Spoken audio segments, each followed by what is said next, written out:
Bismillahirrahmanirrahim. Alhamdulillahi Rabbil Alamin. Ar-Rahmanir-Rahim. Maliki yaumiddin. Wassalatu wassalamu ala ashrafil anbiya'i wal mursalin. Sayyidina wa maulana Muhammad. Wa ala alihi wa ashabihi wa man tabi'ahum bi ihsanin ila yaumiddini wa ba'du. Ayyuhal ikhwah wal akhawat, naltaqi mujaddadan al-yawm fi ma'idati ulumil Qur'an. Wa qad tahaddatsna min qablu anil wahyi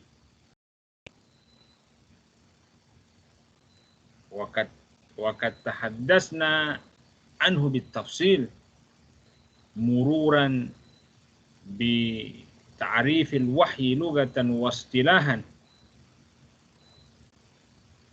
إلى أنواع الوحي وكيفياته. أليس كذلك يا إخوة؟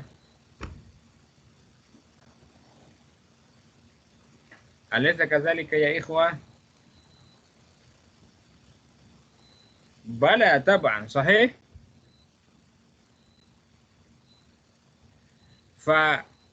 ففي هذا اليوم أفتح لكم يا إخواني باب التساؤلات،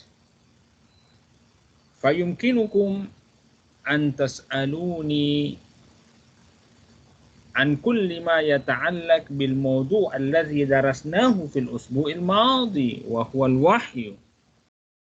So I open the chance for you all to ask me whatever you want to ask related to the wahyu taken already last week ya.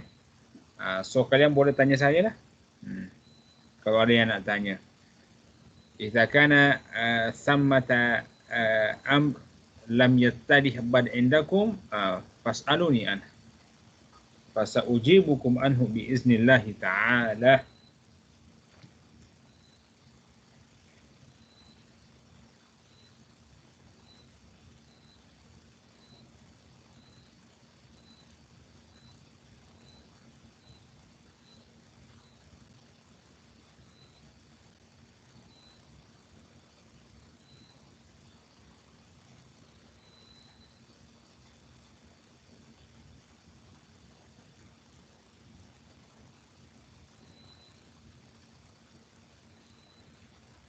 Naam. Ada nak tanya ke?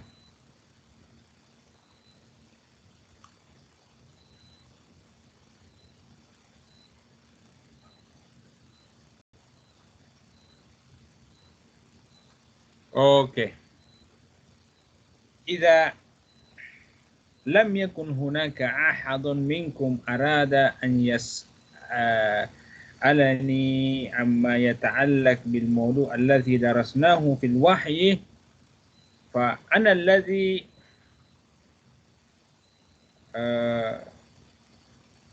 sa'as'alukum. I am going to test you whether you understand or not. Boleh ke? Boleh.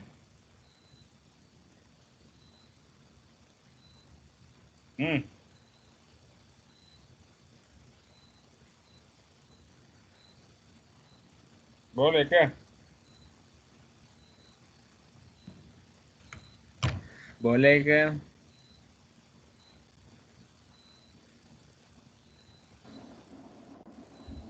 Boleh ke kalau saya bertanya?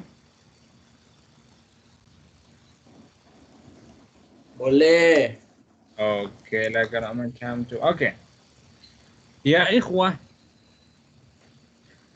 qala Allah Ta'ala fi surati Taha, wa laqad mananna 'alaika marratan ukhra is awhayna ila ummika ma yuha anikzifihi fit tabuti faksifihi fil yammi falyulkihi al yammu bis sahili ya'khuzhu aduwwun li wa aduwwun lah wa وألقيت إليك محبة مني ولتصنع على عيني ولقد مننا عليك مرة أخرى. We have gifted you Musa once again. We have blessed you once again, O Musa, when we revealed to your mother, O Musa, aniksifihi fit tabut, kami telah mengurniakan kepada engkau wahai Musa satu kurniaan yang besar masa kami mewahyukan kepada ibu engkau. Faksifihi da'ihi fit tabut waksifihi fil yami ay fil nahr, letakkanlah bayi engkau itu Musa di bakul, kemudian letakkan dia di atas sungai. Sungai itu akan menghanyutkan Musa dan bakulnya ke pelataran kerajaan Fir'aun.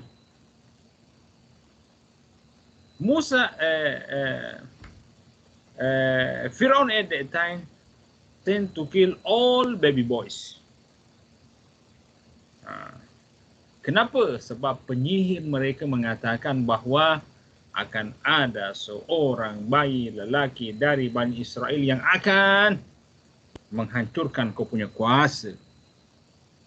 Oleh itu, untuk mengelakkan peristiwa ini berlaku, bunuh semua anak lelaki yang lahir daripada Bani Israel ketika itu. Akhirnya Musa pun terancam nyawanya. Okey? Apa yang Allah kurniakan kepada Nabi Musa ketika itu? Is'auhayna ila ummik, ketika kami mewahyukan kepada ibu engkau wahai Musa. Soalannya di sini, what kind of revelation given to the Musa's mother, to the mother of Musa? What kind of revelation?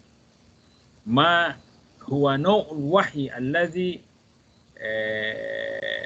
alladhi u'tiya li ummi Musa. Wa naw'ul wahyi alladhi karramallahu bihi umma Musa. Siapa yang berjawab? Ilham fitril insan. Ilham al-fitri Fitril insan. Even though you are not allowed to translate kalimatul wahyi by revelation. So wahyu di sini lebih, auhayna di sini lebih, kita lebih dimaknakan dengan mengilhamkan. Jadi meskipun, even though Al-Quran prefer using the word of wahyu, but still wahyu translated by ilham, ya. Sebab wahyu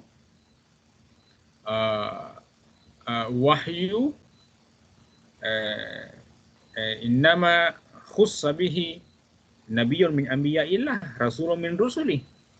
Wa ummu Musa ma kana nabiyan wala rasulan li'anna al-anbiya war rusul julluhum kanu rijalan.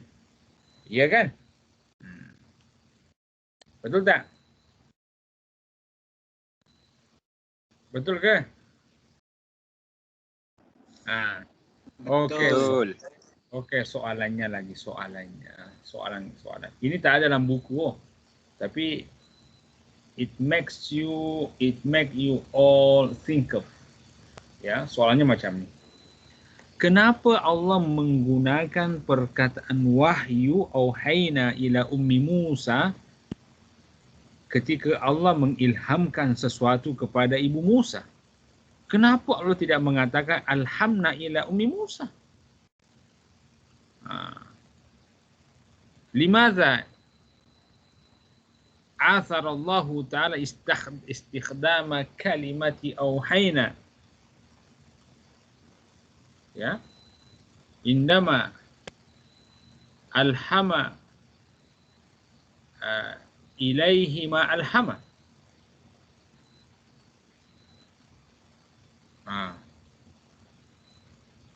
Siapa yang boleh jawab? Masirru fi zalik. Masirru fi balagatil Quran inda ikhtiyarihi kalimati auhayna badalan min kalimati alhamna. Ma'anna auhayna huna ma'nahu alhamna. Siapa yang boleh jawab?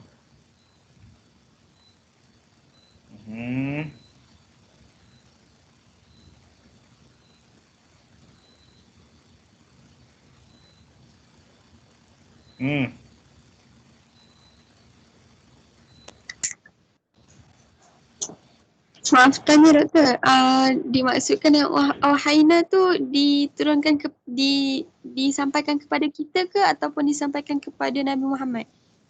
Auhayna ini disampaikan kepada ibu Musa.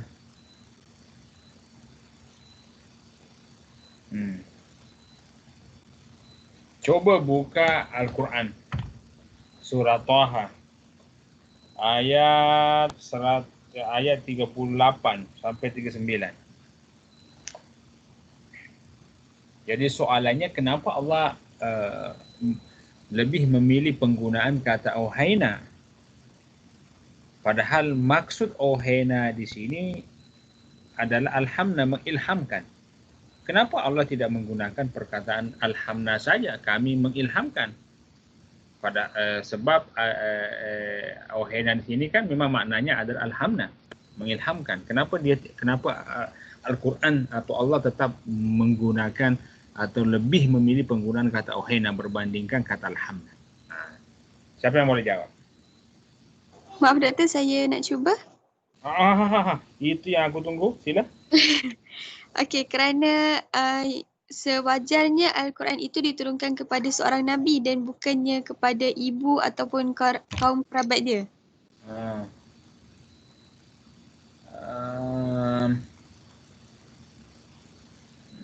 Ya, memang macam tu lah. Tapi Al-Quran sudah mempergunakan perkataan auhayna. Sebab kalau ikutkan kepada bahasa kita lah, kita pergunakan kata alhamna kan. Tapi kenapa pula Allah mempergunakan perkataan auhayna?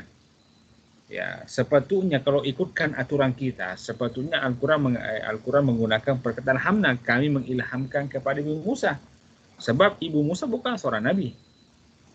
Ya kan? Tetapi kenapa pula Al-Quran menggunakan perkataan auhayna? Apa rahasia di sebalik itu? Sebab bahasa Al-Quran tak sama dengan bahasa kita on. Kalau Al-Quran menggunakan memilih perkataan, dia ada maksud di sebalik itu. Itu yang kita kena tahu.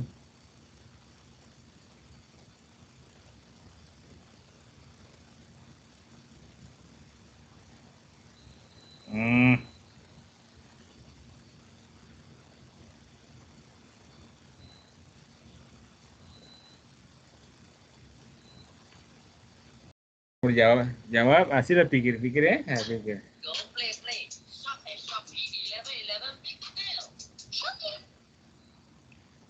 Siapa yang boleh jawab?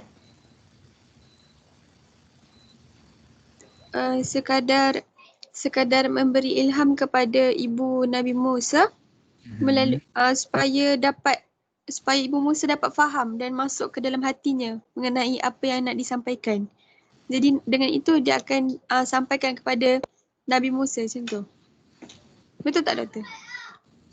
Tapi Nabi Musa masa itu dia masih kecil, masih baby pun.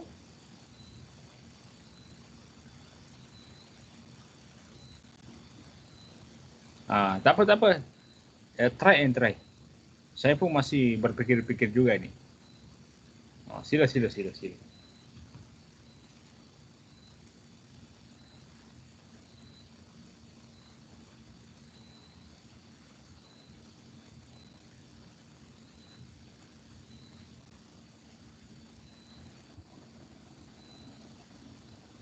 Surah apa tu Ustaz?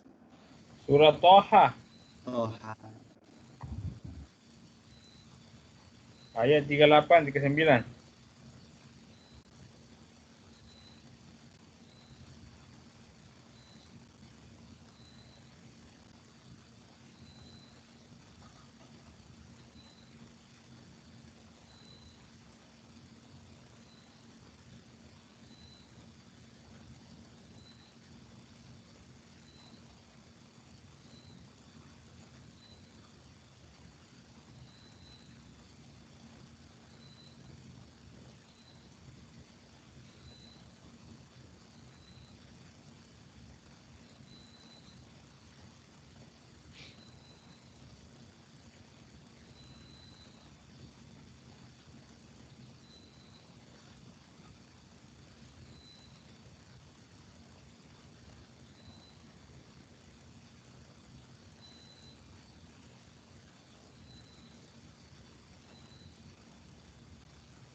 Ada yang boleh jawab?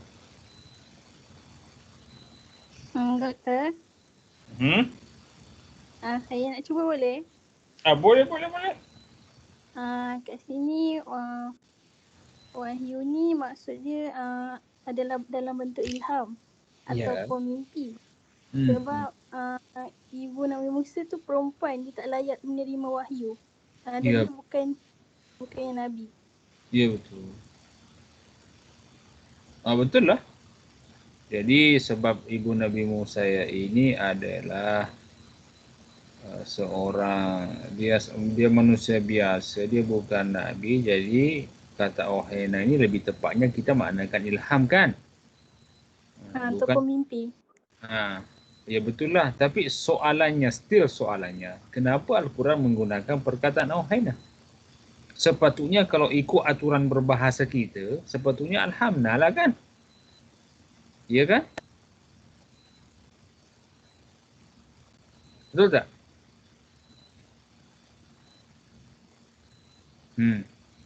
Apa mesej Al-Quran yang Al-Quran ingin maklumkan kepada kita di sebalik pemilihan kata Ohena, bukan kata alhamdulillah?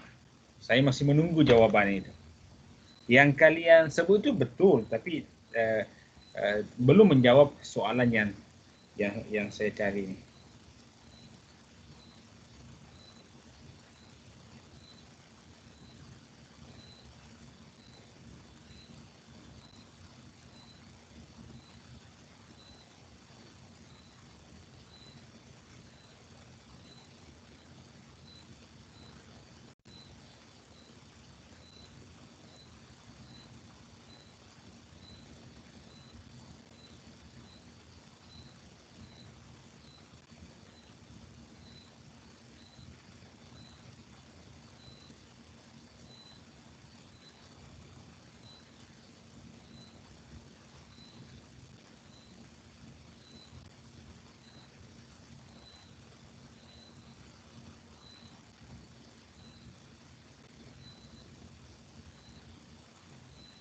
Ada jawaban?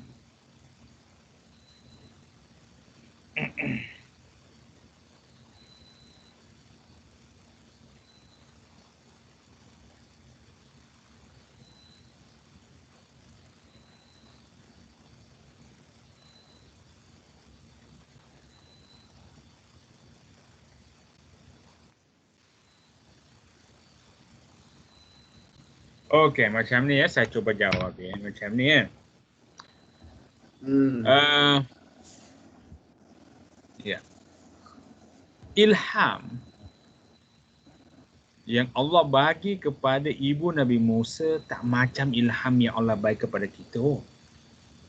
Macam hari ini, aku dapat ilham. Nur Husna pun dapat ilham. Muhammad Azim pun dapat ilham. Muhammad Izzat pun dapat ilham. Tiba-tiba kita dapat ilham nak buat sesuatu lah kan. Tiba-tiba kita bangun, kita dah fikir masak-masak apa yang kita kena buat dahulu. Semua mendapat ilham. Tapi ilham yang Allah bagi kepada ibu Nabi Musa itu tak macam ilham kita. Ilham yang mempunyai darjat yang tinggi. Kenapa? Sebab ia berkaitan dengan keselamatan seorang Nabi Allah. Ia berkaitan dengan keselamatan Rasul Allah.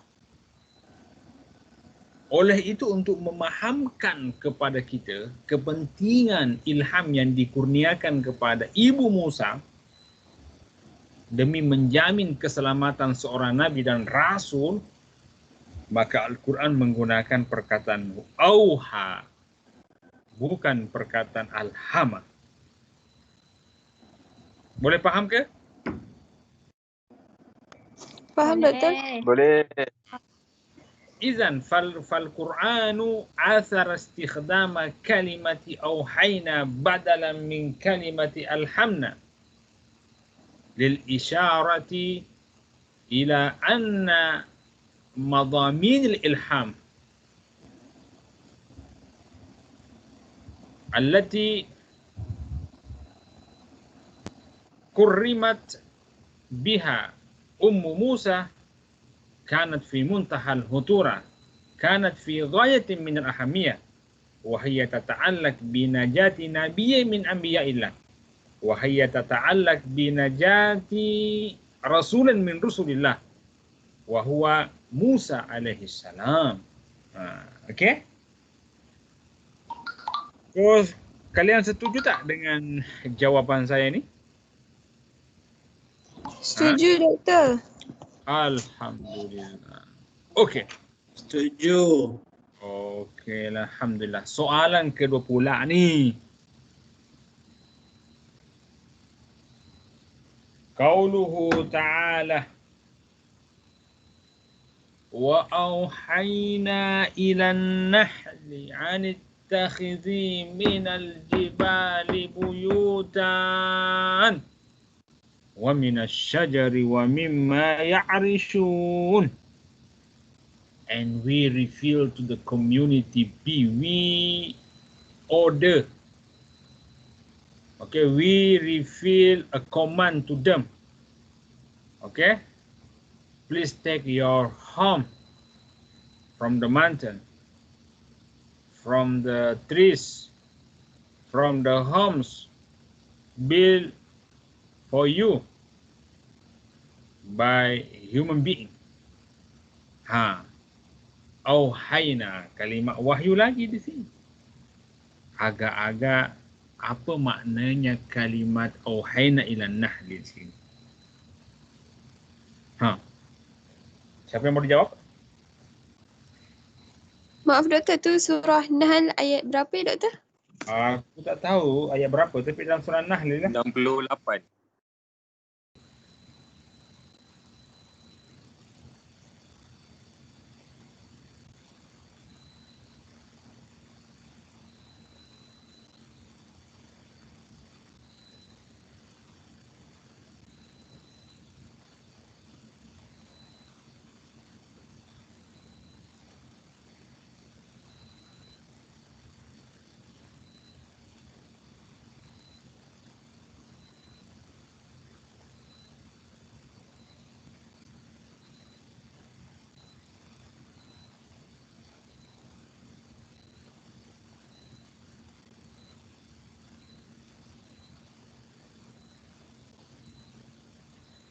Ada jawapan?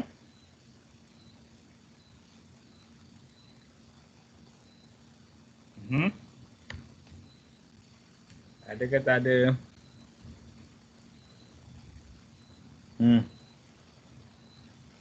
What type of wahyu given to the community of B in this verse? Ilham gharizi lil hayawan. Betul lah cakap engkau. Ilham al-gharizi yang dikurniakan kepada haiwan. Betul lah. Jadi you jangan cakap jadi masa you translate ini ayat, you interpret Ini ayat. You jangan cakap dan kami wahyukan kepada lebah. Silap lebah bukan nabi tapi di sini lebih bermaksud kepada ilham. Ilham secara fitrah yang kami kurniakan kepada lebah. Ilham yang kami kurniakan kepada lebah tentang tata cara mengurus kehidupan mereka, bermula dengan pengambilan rumah sarang daripada gunung ganang, pokok-pokok dan rumah dibangunkan mereka oleh manusia, macam tu. You jangan cakap dan kami wahyukan kepada lebah. Pula lebah Nabi bukan. Tapi soalannya, kenapa Al-Quran menggunakan kata Auhayna kepada lebah? Padahal lebah bukan pun Nabi, bukan pun Rasul macam Ibu Musa kan? Sepatutnya kalau ikutkan bahasa kita lah, bahasa manusia, sepatutnya Al-Quran mengatakan wa alhamna ila nahli, dan kami ilhamkan kepada lebah. Itu ikut aturan bahasa kita lah. Tapi sekali lagi Al-Quran kalau memilih kata selalu tepat, tak silap. Jadi ini bermakna ada maksud di sebalik pemilihan kata Auhayna itu yang Allah mahu zahirkan. Soalannya kita tahu tak? Sudah sampai tak kepada maksud itu atau belum? Sekarang kita cuba untuk sampai kepada maksud itu ya. Maksud di sebalik pemilihan kata Auhayna, bukan kata alhamdulillah. Siapa yang boleh jawab? Tak ada dalam buku ini, tak ada dalam buku. Siapa yang boleh jawab?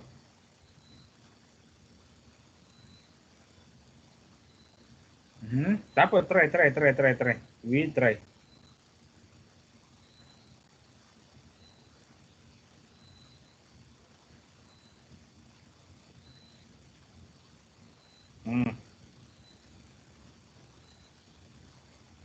Doktor, Ya. saya try Sila. Sebab Allah nak beri penekanan yang ilham tu hanya lebah je yang dapat. Dan perkara tu macam yang doktor kata tadi, perkara tu macam luar biasa, macam bukan semua yang dapat, maknanya kat lebah je yang dapat. Aku setuju dengan pandangan engkau bahawa ilham yang Allah bagi kepada lebah itu adalah perkara yang luar biasa lah. Tapi ilham ini sebenarnya bukan hanya untuk lebah. Ilham ini pun, ilham yang sama pun dibagi juga kepada hewan-hewan lain. Hanya saja ada maksud, ada lagi satu maksudnya, ada lagi maksud yang Allah nak mahu zahirkan di situ. Ya. Okey. Siapa yang nak kongsi lagi jawabannya, boleh? Jangan risau silap jangan takut atau segan-segan tersilap. Jawaban saya pun belum pasti benar ya. Kita semua berijtihad untuk sampai kepada maksud itulah.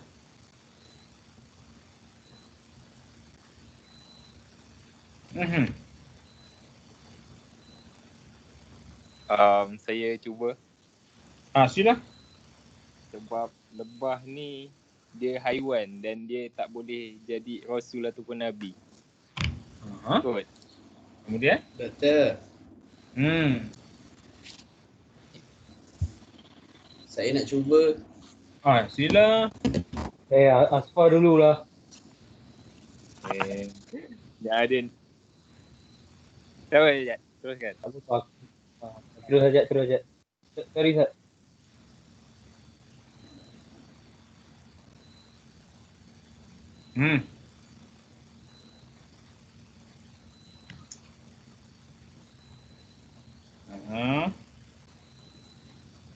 Jad, jawab Jad.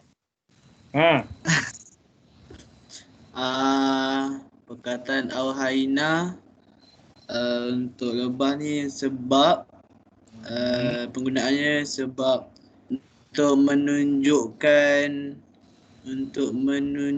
kebaikan yang datang daripada lebah tu untuk kebaikan manusia. Itulah. Okey, itu jawapan yang saya cari Tapi saya akan lebih detailkan ya, betul. Jap, ada telefon masuk. Sekejap je. Halo. Ya. Salam. Ya. Maaf tadi ada kelas.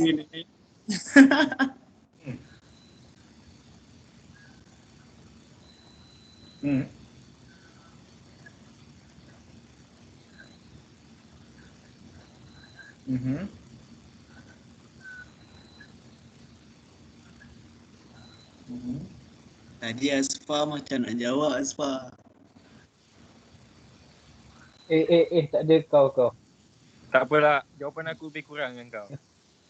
Betul lah tu.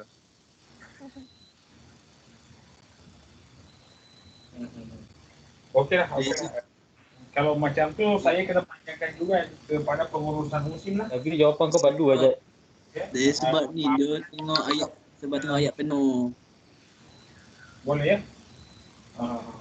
Ayat penuh dia macam terangkan pasal lebah tu. Ya. Tapi maknanya memang pihak pengurusan hotel memang tak benarkan untuk buat macam mesyuarat atau seminar atau meeting.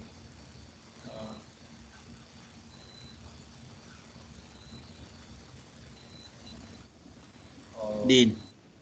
Oh, Din.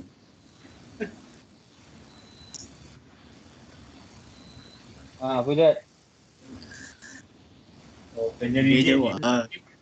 work from hotel lah kan? Okeylah. Apa Jad? Okeylah kalau macam tu saya kena panjangkan dulu maklumatnya kepada pihak pengurus bagaimana pandangan pula. Okey, nanti saya akan maklumkan tuan apa keputusan pihak pengurusan lah. Okey, terima kasih banyak. Terima kasih. Waalaikumsalam. Okey ya ikhwah, macam ni. Betul, siapa tadi yang cakap itu? Siapa tadi itu? Izzat. Ya, betul lah Izzat. Jadi Allah di sini, Allah menggunakan perkataan ohena kepada lebah. Allah nak menunjukkan keistimewaan lebah lah. Tak bermaksud bahawa hewan-hewan lain tak istimewa. Istimewa juga. Tapi ada keistimewaan khas yang dimiliki lebah tak dimiliki oleh hewan lain. Dan itu yang Allah nak zahirkan lah. Allah nak menunjukkan betapa agung dan besarnya kudrat, betapa tinggi, betapa mulia nikmat rezeki yang Allah kurniakan kepada manusia melalui lebah lah. Tengok lebah. Lebah selalunya terbang di tempat terbang tinggi kan. Lebah selalunya mengambil makanan yang bersih-bersih. Betul tak? Betul. Lebah untuk mengambil nektar saripati bunga, dia kena terbang berpuluh-puluh kilometer, bahkan beratus-ratus kilometer hanya untuk mencari saripati bunga tu. Once dah jumpa, bukan cuma satu jenis bunga yang dia ambil nektar saripatinya. Puluh-puluh, bahkan ratus-ratus bunga hanya untuk menghasilkan 1 kilo madu.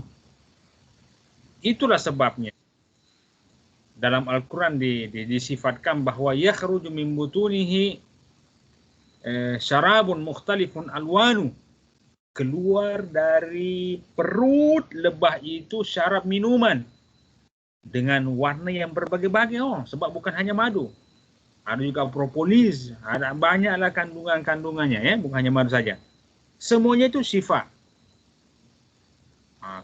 membawa kepada kesembuhan bagi orang yang berpenyakit. Okey?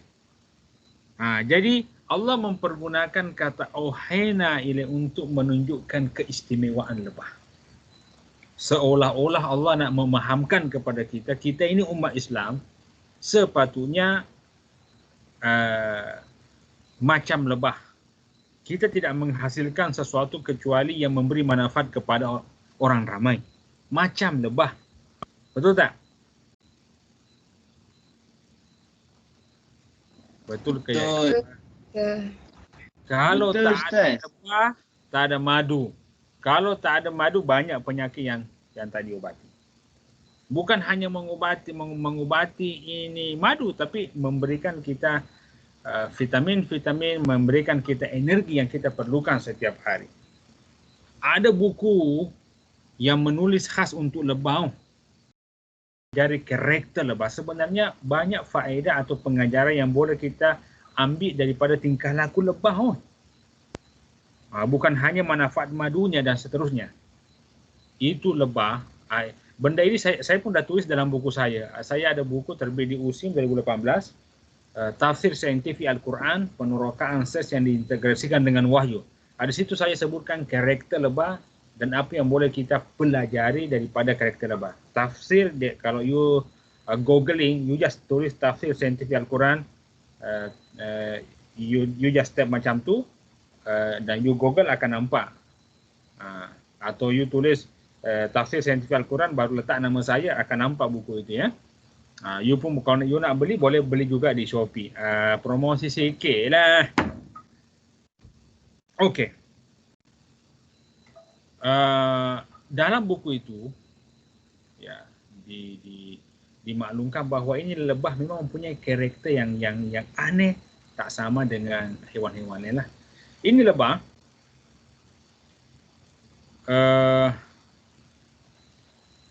dia tidak keluar mencari nektar saripati bunga kalau dalam keadaan angin ribut. Dia tidak keluar mencari nektar dalam keadaan panas terik matahari. Dia tidak akan keluar dari sarangnya dalam keadaan hujan deras. Dia akan keluar ketika udara bagus, angin sepoi-sepoi, tidak panas juga, tidak sejuk juga, dan tidak berhujan. Jadi apa yang boleh kita pelajari daripada karakter lebah ini? Umat Islam pun kena macam tu. Seorang Muslim pun kena macam tu. Kalau banyak fitnah di luar, jangan keluar rumah. Duduk je di rumah, stay at home. Macam sekarang, corona. Banyak isu-isu negatif tentang corona. Nak selamat, stay at home. Janganlah keluar. Ya kan? Ada lagi satu karakter lebah yang paling unik. Lebah ini tak suka kacau orang. Betul. Dia tak akan gigit engkau. Kecuali kalau engkau dah mulai usik lebah itu. Kalau you kacau lebah, bukan satu lebah yang akan kejar engkau. Satu komuniti lebah akan kejar engkau. Saya dulu di kampung, saya ingatlah cerita ni. Orang kampung biasalah. Dia nak ambil madu lebah. Tapi cara ambilnya itu mungkin tak betul lah. Mungkin dia sakiti lebah atau macam mana. Dikejar dia oleh lebah ini. Itu suara lebah itu kedengar. Macam tu suara dia. Ini lebah, dia tak berhenti kejar orang itu. Orang kampung saya lah. Kecuali selepas dia jumpa sungai dan dia menyelam di sungai itu. Lebah masih tunggu itu orang. Bila muncul ini kepala orang tak muncul-muncul, baru pergi itu lebah. Jadi apa yang boleh kita pelajari, itu umat Islam pun kena macam lebah. Kena ada maruah. Kalau harga diri kita, jati diri bangsa kita ini sebagai orang Melayu dan Muslim dah mulai dikacau, kita kena bersuara. Jangan main-main. Kami berani mati demi mempertahankan maruah dan jati diri bangsa. Macam itulah. Macam sekarang baginda Nabi mulai lagi diusik, mulai lagi dikacau oleh orang-orang non-Muslim di Perancis. Kita kena bersuara lah. Paling tidak kita tu di Facebook lah. Sallu ala Rasulillah. Salawat kepada junjungan Nabi Allah. Terlaknat orang yang mencaci maki atau mencela baginda Nabi. Macam tu lah. Biar sepatah kata, yang penting ada tu usaha menampakkan bahawa kita ada maruah sebagai seorang Muslim. Satu lagi karakter lebah. Ini pernah berlaku. Ada satu lebah, kawan kalian pun yang kongsi saya tadi pagi, dia cakap, Ustaz, kenapa? Benda yang sama saya tanyakan kepada kawan kalian juga, kelas A2 tak silap. Ada kawan kalian yang cakap, Ustaz, ada seekor lebah pernah jatuh di arak dan tak mati, berhasil dia survive keluar daripada arak itu. Tapi masa nak balik ke sarangnya itu, komuniti lebah lain tak memberi dia laluan untuk masuk ke sarangnya.